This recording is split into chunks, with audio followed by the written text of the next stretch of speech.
Welcome to Picks with the Professor, the show where a real statistics professor gives you sports betting tips. Jake, we are here for college basketball Sweet 16 action on Thursday. There are four games. Jake, we had a fairly chalky weekend. Favorites did well. We talk a lot about, value is value. And sometimes that means taking a pick you're uncomfortable with. And sometimes that's favorites. There's some people who've had this notion that the only way there's value is on the underdog. And that's not the case. We'll take a lot of favorites when that makes sense. We'll take a lot of underdogs as well. And I think people misconstrue your default position should be on the underdog. If you don't know as much and you feel like you got to make a pick, like if you're in a contest, right? Lean to the underdog. There's tend to be a tiny bit more value on it, but that doesn't mean that the only place there's value is the underdog. If you're a favorite bettor, you had a heck of a weekend. But Jake, I say all of that because it has led us to what is a Sweet 16 that could, and the rest of the tournament that should be incredible with the teams that are left, the matchups that we have. If you're a college basketball fan, you have to be a little disappointed at the fact that there's not a bunch of chaos and a bunch of Cinderellas or whatever, but really stoked for the matchups we have ahead. What's your take entering the Sweet 16? Yeah, this is my kind of dream way to do this week, like Sweet 16, right? Like you get a little bit of the madness and the fun, but like watching Sanford take Kansas to the wire, Oakland and Jack Goki just going nuts and becoming a March Madness hero, and like the NC State kind of thing is fun. Like you get those fun storylines, you get those close games like Grand Canyon and stuff like that. But what I want in the Sweet 16 and Elite Eight is the better teams. I don't want Yale and St. Peter's and those kind of teams going in there. It's a fun story, but then you're looking at somebody's getting a cakewalk too. Yeah. And so this is my dream way for it to go. I cannot wait for these matchups. I know a tournament format like this is a terrible way to decide a champion as the best team, but we're going to get pretty darn close this year. We're gonna have a good one for sure. Obviously, I always tell people the best way to determine who the best team is to play a large sample of games in the regular season. Postseason tournaments are not in order to figure out the best team, and once you accept that, your life becomes a lot more less chaotic and less frustrating. This is for entertainment, and that's why we're here, to be entertained with these games. And I think it'll deliver. I'm really excited for these matchups. They should be some good ones. Jake, we have there on the bottom, of course, NIT, CBI, CIT, MLB, all those things over on Dub Club. We're going to cover every single MLB game this season other than when we don't have shows. Sometimes we can have a show. I have a 3-month-old. Sometimes I'm a single parent because the missus is a flight attendant and takes off. And so we can't always do shows. We don't do shows on Sunday. If you're with us on Dub Club, you will get picks and projections and everything for every single game. You'll get those picks before we record the show. You get all the information, just so much convenience over there, Discord access, a ton of reasons to join our Dub Club. And we're going back to the free trial. Talking to the people at Dub Club again here this last week, for people who have a number of subscribers, we have potentially the best retention rate of anybody on their entire platform. What does that mean? It means people get in there, they like the information they're getting, they love our Discord group. It may not be for you specifically for everyone, but check it out if you haven't yet. And I'm so confident in the product that I'm giving that we're going to give you 10 free days to start you out. I think it's a great and investment. We have a lot of fun over there on Discord as well. So a lot of extra benefits on top of the show. But without any further ado, we will start off with Thursday night, Clemson and Arizona. Jake, we can talk a lot about these teams at this point of the season. We have talked a lot about a lot of these teams at this point of the season. Some of these teams, it's felt like a broken record, what we've said about them. What we've talked about with Arizona the last couple of weeks has been a massive departure from what we saw from them earlier in the season. I believe like 6 of their last 7 games or something like that. They've gone under. I'll pull that up here in just a second to confirm specifically, but they've just really started slowing down, playing at a more measured pace. That defense we've said all along was good. That it wasn't that their defense was bad. It was they played at a fast pace. And if your opponent starts hitting shots at a fast pace, they can get to 100. And you've got a good offense. If you start hitting shots at a fast pace, you can get to 100. So we always talked about Arizona as a team that can get to 100 or give up 100. They haven't really been that team as of late. Their offense maybe taking a little bit of a step back, the defense a step up, slowing down the pace a little bit. Clemson played a game against Baylor that did not sniff the over whatsoever coming out of the last one. I think under makes a lot of sense here. Arizona's got under more times than over this season because the numbers have been so high. We've tried to pick our spots for the right overs, but we haven't taken an Arizona over in a few weeks now, and that's been a pretty good decision. We're going to go under 152.5. C grade pick as the model says 150.5. Jake, what are your thoughts on this game? Look, I actually think the under is a very smart play here. Look, Arizona, you're going to hear it like the number is getting pushed up because of their pace and everything like that. And they're a very fun team on a fast break, and they're very dynamic and all that. But people are forgetting they need turnovers to get that. It's just they're not extremely fast. They're not forcing shots very quick. Their defense tends to, if it's not forcing a turnover, let you play around on offense. And Clemson is more than happy to just take their time and find the right shot, work it around, get PJ Hall going. Like Clemson also rarely turns the ball over. They're one of the best teams at not turning it over.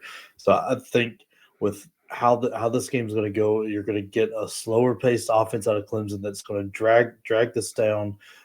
Arizona's going to try to speed them up at times. They may do it. It may go for a stretch. Don't panic because I think it'll slow right back down. Also, 3-point shot for Arizona is not really what they want, and that's kind of helped with this under. It's gone. They've taken a lot less here more recently because they're just not that great of a 3-point shooting team. They're still really good 3-point shooting team, especially when Caleb's hot and Boswell's going, but that hasn't been the case for it lately. Look, I mean, Long Beach State, they put up one right at 150. 150. And that's their highest output in their last 5. Yeah, and that was because they carried the load, and Long Beach State just was not there. But I mean, teams with really good guards have been able to slow it down and get to the pace, keep Arizona off the fast break. Clemson's got some good guards. Their defense is decent enough to carry them through here. I mean, it's probably on par with their offense, but we'll see what happens. Their offense can absolutely light it up when they're shooting the 3 ball well. But I don't think the game plan here is going to be any pace. I think we're going to get a slow game out of this. A very competitive, very fun game to watch. Just a slower pace than 150, mid 150s. Yeah, the Arizona under in 5 straight games, 8 of their last 10. In those last 5 games, and you kind of mentioned it with the Long Beach game, you kind of talked about how they carried the load. The weaker teams' output in their last 5 games, they held Dayton to 68. They held Long Beach State to 65. They only put up 59 against Oregon, and they held them to 67. They held USC and the win in the opening round of the Pac-12 tournament to 49. They only scored 65 against USC in their regular season finale loss. There's been just a lot of games lately where things have slowed down and like one team puts up a few points, but the other team really doesn't. The number just isn't going down fast enough. And we saw again with Clemson in that game against Baylor. Baylor had no interest in driving the pace. Clemson had no interest in driving the pace. We kind of thought there might be a little bit more offensive efficiency driving some points there, but it didn't really happen. And that's what we've seen a lot from Arizona lately, that really good defense should be able to prevent Clemson from scoring every time down there. And while Arizona will have the advantage when they're on offense against Clemson's defense, of course, as we mentioned, they just haven't been a team that's driving the number up. Again, anything can happen in one game. But if this plays out like an average game, we're thinking 140s, maybe low 150s. And that means we're more likely to win than lose. And that's all we're after here, more likely to win than lose. So under 152.5 is the C grade pick. But as with this one and all of them, people, make sure you're shopping around for the best price. Every half point, every full point that you can get can matter. Obviously, in the money line, you can see massive discrepancies book from book. But if you haven't checked them out yet, BetUS is a book that you want to have as part of your repertoire. 125% deposit for your first ever 3 deposits. That link is in the show description. BetUS, America's favorite sportsbook and casino. Live betting and racebook. We're celebrating 30 years with a historic offer. A 125% sign-up bonus on your first 3 deposits. Plus 10% gambler's insurance. Get started today. BetUS, where the game begins. The other early game will be San Diego State and UConn, a rematch from last year. We think it'll be a relatively similar outcome here with UConn. According to Sideline, winning by an average of 14.5 points. We're going to lay the 11 B grade pick. Jake, there's 2 ways to play this game. You like the side a little bit more.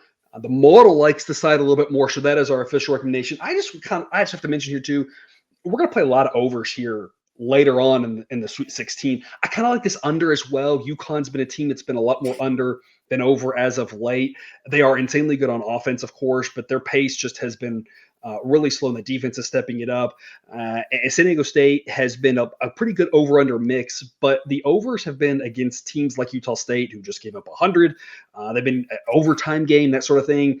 I think the under makes a lot of sense. The number is 136 for that right now. And again, these are things that you get for every game on Dub Club. You kind of get where the model leans, and the thing we don't talk about here on the show. So I think under makes a little bit of sense, but the model and you both think that UConn minus 11 is a stronger pick. Jake, rather than setting this up, I'm just going to turn it over to you. Sell me why UConn minus 11 is the strongest pick for this game, in your opinion.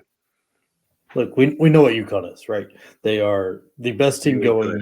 They're incredible. Tristan Newton is great. Stephen Castle, Cam Spencer was an incredible pickup. Klingon is just one of the – I think he is right under Edey for most efficient players in college basketball. I think they're very similar when you start really diving into it. And he's a bit more mobile than Edey. And so that fast break, it's – man, they are very, very good. But I'm not sure where the San Diego State love is coming from.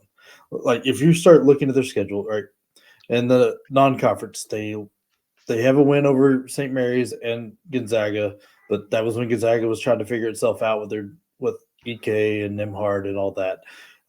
St. Mary's, I'm not sure how great of a win that is, one way or the other. But then you've got a loss to BYU and then Grand Canyon, and obviously the Mountain West was not as strong as what we thought they were, because, I mean, Nevada should have won, but New Mexico got drilled. Utah State gets blown out. I mean, they're not – Colorado State doesn't even make it into the real tournament. I don't know. I think they're getting too much love. And then even the 2 games they've played in the tournament, they played UAB and Yale, 2 teams that would not have been there without some pretty good luck coming in the conference tournament. Neither one was expected to win the conference tournament, and neither one played great. I mean, San Diego State struggled with UAB with a 4-point win, and then blew out Yale, who had the game of their life against Auburn 2 days before. I don't know where it's coming from. They're a terrible 3-point shooting team, and they shoot too many of them.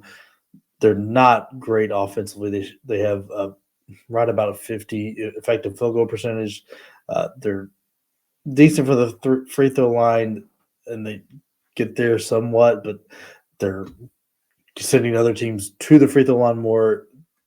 I mean, Lede, however you say his name, is a great player, but after that, this really falls off. There's no Matt Campbell or whatever his name is from last year that's just absolutely going to carry their offense.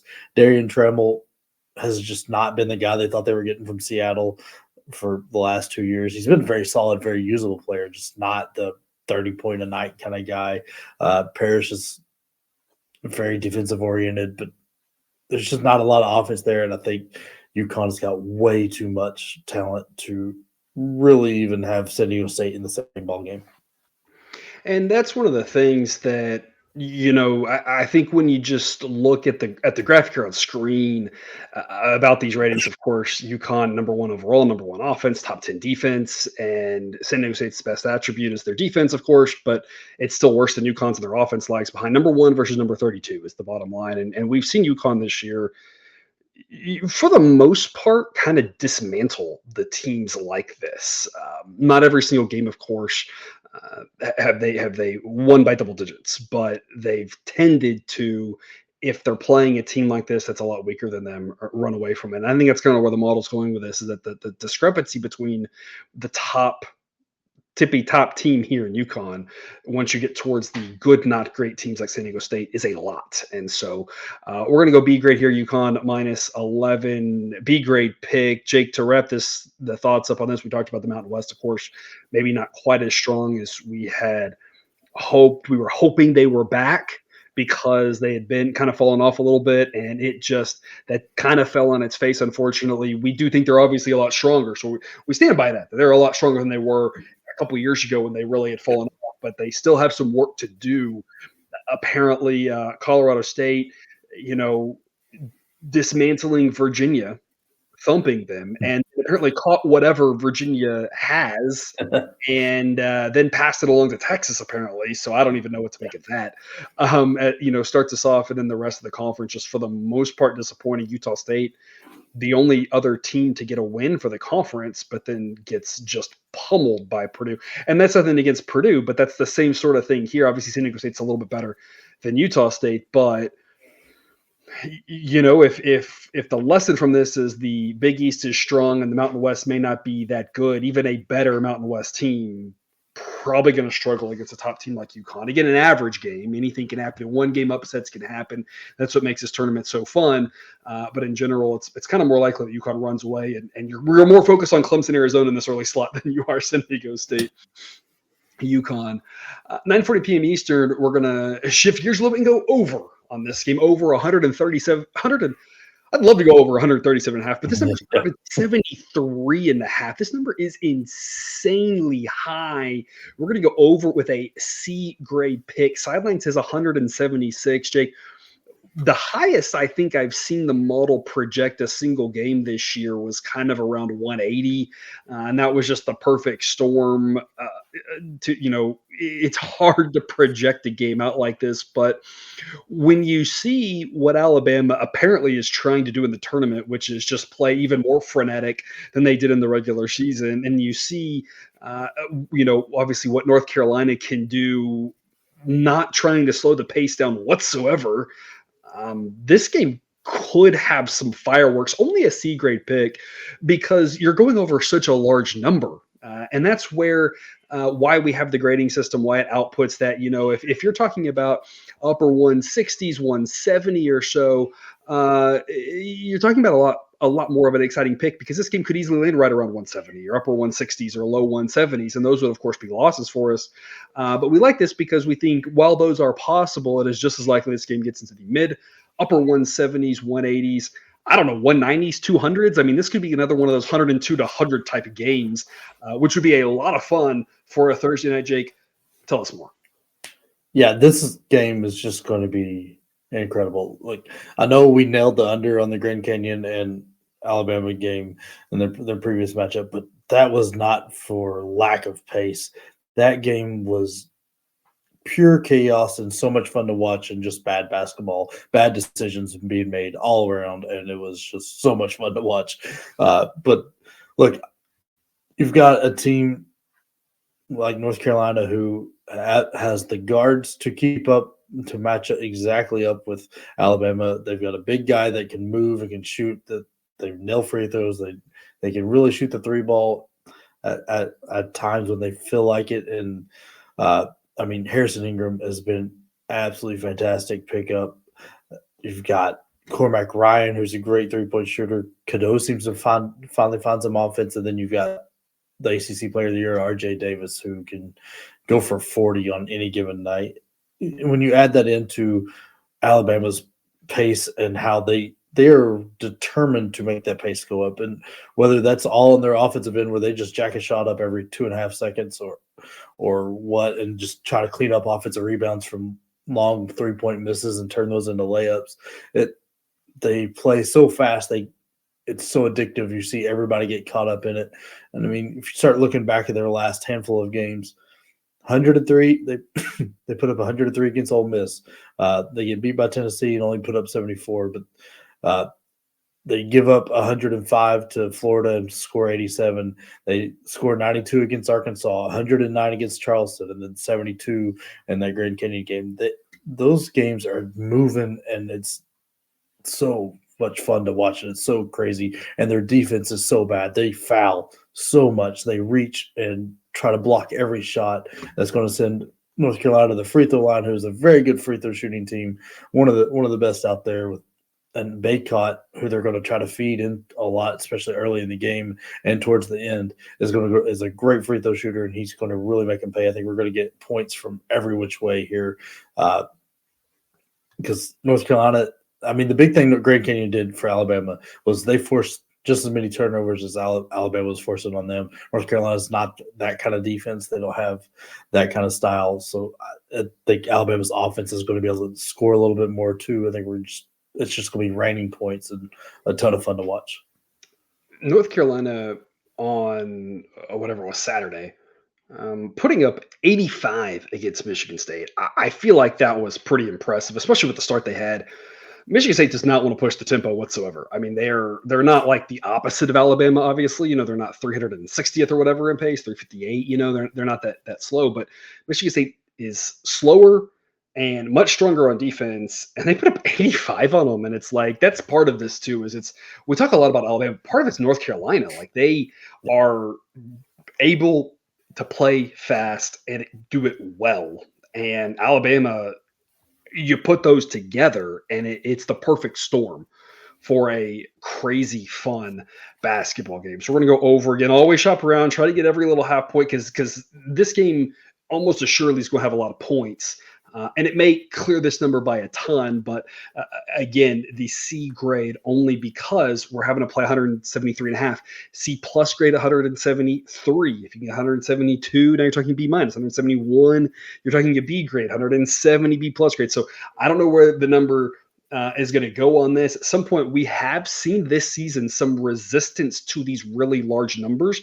I have to imagine that there are sharp groups, influential groups that are going to play the under out of principle on a number this big in a tournament game, but the model knows this is a neutral site game, knows it's a tournament game, and decreases the expected number of points. If this was a regular season game at either North Carolina or Alabama, the projection for this game would be well into the 180s, which is just incredible. But it's also a reflection of not only these teams and their styles, but how many points they've been scoring and allowing relative to expectations here in the last month. We expect that to continue here Thursday night, over 173.5 for that one, which will wrap us up in the late slot on Thursday night. We rarely do this, but we are going to give out the play of the day here for Thursday night on this show. It is over 146. It's a B minus grade. Model says 150.5. Jake, Illinois has gone over in I don't know the exact stat, but it's like 22 of their last 25 games or something insane like that. They're pushing the pace. They're scoring great. You can see on screen they're the number 5 offense. Iowa State's a team that's been a little bit over, a little bit under, depending. We've taken some of their overs. We've taken some of their unders. Very mixed results with them specifically. But I say that to say I think we're probably about break even on the Iowa State totals, but to say that some of the overs have worked really well and some of the unders haven't. They absolutely can play an over game. So people are keeping this number down, in my opinion, because they're seeing Iowa State slower pace, good defense, and they absolutely do have a good defense. But if you see on screen there, Iowa State will have the edge when they have the ball. And the advantage that Iowa State usually has on defense will be very minimal because Illinois offense is really good. Iowa State played Iowa earlier this year, who's a similar type team to Illinois in that they're better on offense than defense, faster pace, etc. That game went flying over the total as well. Only one team did their part, but that's kind of what's happened with Illinois. Sometimes they're scoring a lot. Sometimes they're giving up a lot. Iowa State's offense is good enough to put up a bunch of points in a faster pace game. Illinois' offense is good enough to score off anybody. That includes Iowa State. We're going to go over 146. Play of the day for Thursday. Jake, what are your thoughts? Illinois is playing their best basketball right now. They're doing it at the right time. I mean, they took a red-hot Ohio State, came back, won that game, did the same thing against Nebraska, had an incredible comeback to win in the Big Ten tournament. Then, they played against the Wisconsin team who was playing some of their best basketball, won the Big Ten, come in, get Morehead State, Duquesne, not the best teams to go against. And for the NCAA tournament, it's not like they've had the hardest route to the Sweet 16, but they absolutely destroyed them both games by getting close to 30. They might have been up at 30 at certain points, but our offense is so good. They've got 2 guards, and people forget that both these guards are so good, and they're really tall. Both of them are 6'6", with Damask and Shannon. That is an incredible 1-2 punch. Coleman Hawkins is playing very, very well, and Danger is actually playing out of his mind good. He's not getting in stupid foul trouble with stupid shots. Seems to learn some of his lessons from the last couple of years. Him on the floor really changes games. He gives Illinois that big guy that they can boss around, throw it to on the block, and kind of create a bucket, which opens things up for Shannon and Damask shooting the ball. Iowa State's offense keeps being underrated. They force a ton of turnovers, and Illinois likes to play at a fast pace. They can get a little sloppy at times. So in those stretches, look for Iowa State to really take advantage. The free throw line is the only thing that scares me a little bit. Neither team is a great free throw shooting team. Illinois quite a bit better than Iowa State, but I'm not too worried about it. I think Iowa State's offense will be able to carry their share of the load. This should be a fantastic game. This was of this whole little bracket. What is this? The West, Southwest, whatever it is. This was the game I was looking most forward to, because I think it's such a drastic difference in how these teams are made up, and it should be a ton of fun to watch. I definitely sometimes miss the forest for the trees in this regard. I just kind of focus on the individual games, and I miss the big picture of I don't even know who's in what region, because I'm just focused on the next game that we're getting. Iowa State scored 90 against Iowa earlier this year. So, I mean, they are absolutely capable of putting up a ton of points against a team that wants to get into a track meet with them. Illinois has gone under 4 times since before Christmas. I mean, that was a long time ago. They've just been a team that is putting up a ton of points. And not only that, though, I want to make sure we highlight this. We're not just relying on them scoring. They've given up 80. They gave up 87 to Wisconsin, 87 to Nebraska, 83 the time before that they played Wisconsin, 97 to Minnesota, 90 to Penn State, 80 to Maryland, 88 to Michigan State. I mean, some of these teams that are putting up some of these numbers are not the greatest offenses in the world. So it's not like they're only giving up points to, Purdue and Iowa or something like that. I mean, they're giving up points to some of these teams, and they've had some games where they played better defense too. Absolutely. I'm not saying they haven't, but they've had a lot of games where they've scored a lot of points. They've had a lot of games they've given up a lot of points. Had a lot of 93, 87 type games that they play back-to-back games with that exact score, which is kind of funny. And Iowa State, again, has shown that they can play in that type of game. And so, again, I think we're getting a lot of value in this pick because people are kind of too focused on Iowa State, that great defense. And Iowa State absolutely would love to play a game that is 51-46, but they're going to play that type of game against Houston, against a faster team like Illinois. We expect more points. So we love this one here. Over as our Thursday play of the day. Again, reminder though, all sorts of great benefits on Dub Club. A summary of all the picks in a sheet, more information, details, the convenience of getting picks when you can't watch us or when we're unable to record one. That QR code there or the link in the show description will get you that 10-day free trial to start you out. Jake, parting words before we finish Thursday's games. And then we're actually going to record Friday's games and give that out to our people in Dub Club a full 24 hours before we release it on YouTube. So an extra little nugget of benefit for our people in Dub Club. Any parting words before we do that? No, I mean, I'm so happy this is here, and I'm also so sad because it's here, because that means college basketball is coming to an end. It's been an absolutely fun year. I can't wait to watch. Like I said, this is my dream kind of Sweet 16 where we had some chaos in the first round or two, but nothing that got where we got 16 of probably the best 20 teams going, and it's going to be a lot of fun to watch. But as they say, every new beginning comes from some other beginning's end, and we are about to embark on baseball. So a lot of fun coming both here to YouTube on our shows and for the people over on Dub Club. So, bittersweet, right? As we wrap up college basketball here, but join us again here for the Friday games that you will either see very soon if you're with us on Dub Club, or in about 24 hours later if you're with us on YouTube. But check out that free trial on Dub Club. Otherwise, though, we'll see y'all later.